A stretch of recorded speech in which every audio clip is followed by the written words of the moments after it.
We start our visit where the city did, at the Edinburgh Castle, the fortified birthplace of the city over 1,000 years ago. This imposing symbol of Edinburgh sits boldly on a rock high above the city. While the castle has been both a fort and a royal residence since the 11th century, most of the buildings today are from its more recent use as a military garrison. Crowds gather as, traditionally, each day at 1 o'clock, the big gun is fired, giving the ships in the port something to set their clocks by. Why 1 o'clock and not noon? It costs the frugal Scots 11 fewer rounds.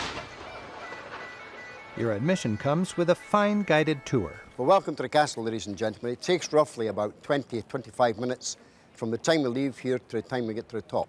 You'll all have climbed 414 feet. It's easy. I've done it 10 times a day already. Come on. And once you got through gate number 5, or if you got through gate number 5, we still had a surprise for you because we had gate number 6. And once you knocked down all these gates, you were basically in the lower defences, which means you're in the bottom half of the castle and you had plenty of room to fight. The castle has never been taken by force. It has only been taken under siege. Now, you see how much trouble we went to keep the English out. We're a bit more diplomatic now. We charge them money to come in. This is Mons Meg. It was given to James II by his uncle William, Duke of Burgundy, as a present in 1457. And the reason why he gave us it is because we were fighting the English, and he was fighting the English, so it was a common bond. But the cannon itself weighs 7 tons. It took 150 pounds of gunpowder to fire a 300-pound stone cannonball, less than 1.75 miles. It suited the Scotsmen. They had time to go and pick the cannonballs up, bring them back and fire them again. Well, this will be the last stop, ladies and gentlemen. And what you're going to see in the square now is the Great Hall, Mary Queen of Scots apartments, the Crown Jewels, and of course the Scottish National War Memorial. Thank you for listening. We're driving across the lowlands to the Castle of Stirling. This historic castle is at the crossroads of Scotland, midway between Edinburgh and Glasgow. Rising above a plain where the lowlands meet the highlands, it's no surprise that this strategic castle has hosted many of the biggest names and biggest battles of Scottish history. Stirling was the seat of the kings and queens of Scotland. Imagine Mary, Queen of Scots, passed through these imposing gates. To the Scots, this patriotic heart of Scotland is like Bunker Hill, Gettysburg, and the Alamo, all rolled into one.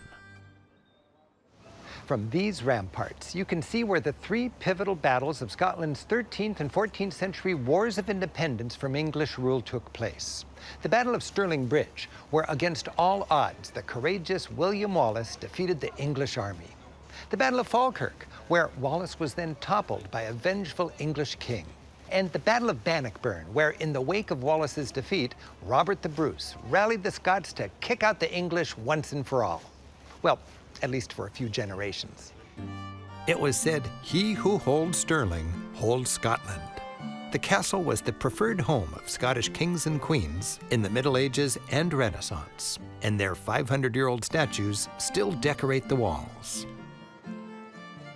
In the 16th century, the Stuart monarchs turned this castle into a showpiece of Scotland and a symbol of one-upmanship against England.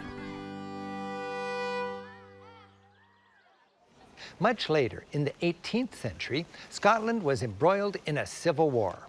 Scottish rebels called the Jacobites wanted to put a Catholic Stuart on the throne in London.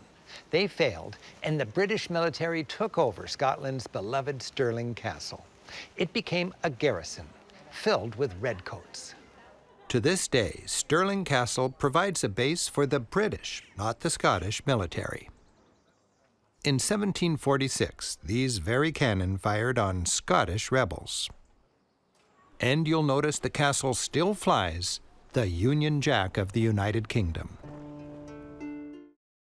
Inveraray Castle, the residence of the 13th Duke of Argyll, has a stately turreted exterior set in a delightful garden.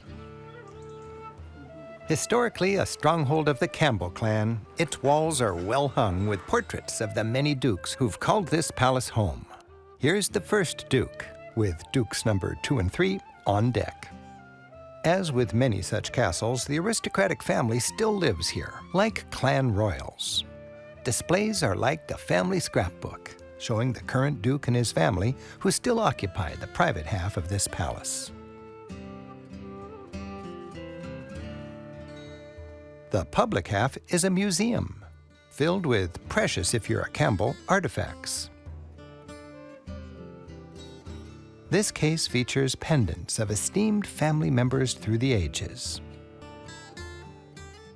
This one's filled with dirks and daggers, set against a nice Campbell tartan.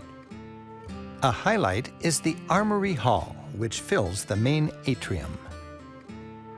Here, swords and rifles are artistically arrayed in starburst patterns. Docents are standing by and happy to answer questions. Yep, so our halberds here date from the 1600s. They come from the earlier castle before this one. Now, what is a halberd? So a halberd could be used against charging cavalry, and you'll notice they've got tassels on them. It's not just for decoration, don't know about you. From killing someone, you don't want their blood dripping down your weapon, making it all slippy. So the tassels actually had a function. That's right, so the tassels would soak up the blood. And these muskets? So this is our brown bess flintlock muskets, all dating from the 1740s. These are all original, and they were last used at the Battle of Culloden, 1746, the last battle fought on British soil. Yes, so we have in this cabinet some of the belongings of Rob Roy MacGregor, a kind of famous folk hero. The famous Rob Roy. That's right, Rob Roy MacGregor. So this is his sporran here. And what is a sporran? So a sporran, if you think of a kilt, there's no pockets in a kilt. Right. So you'd have your sporran, and in your sporran you'd have maybe a wee bag of oatmeal. So this is your bag of essentials. Exactly, yes. Hanging right For here sure. in front. Yeah. Yeah. Yeah.